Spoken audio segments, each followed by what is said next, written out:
मैले आज चाउमिन बनाउन आँटेको। यहाँ सबै मैले नुन खोर्सानी मरमसला चाउमिन मसला सबै हालेर मोलिसकेँ। भरे यहाँनिर म चाहिँ कराईमै बनाउँछु।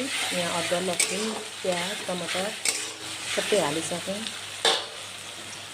मलाई चाहिँ आज टक्क रायोको सागसँग खान मन लाग्यो, त्यही भएर मैले रायोको हालेर बनाउन आँटेको। गाइस यसरी बनाएर खानु कि कस्तो मिठो हुन्छ पो त, कस्तो मिठो लाग्छ।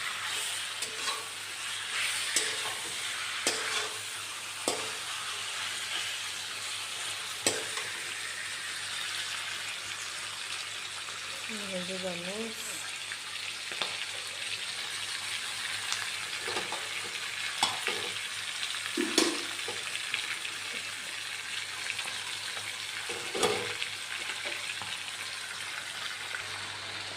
हेर्नुहोस् त कस्तो दामी भएको छ। वाह खाने हुन्छ तपाईँहरू पनि।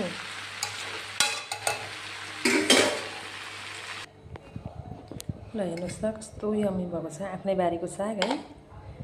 वाह खानुहोस् है हजुर पनि यसरी बनाएर, साह्रै मिठो हुन्छ यो साग पनि। यस्तो मिठो छ कि फेरि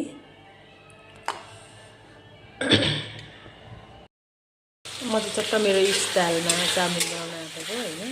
मैले यहाँ अलिकति हालेँ, सबै थोक देखाउनलाई टाइम मिलेन, तर बिर्सेँ पनि। मैले अदुवा अनि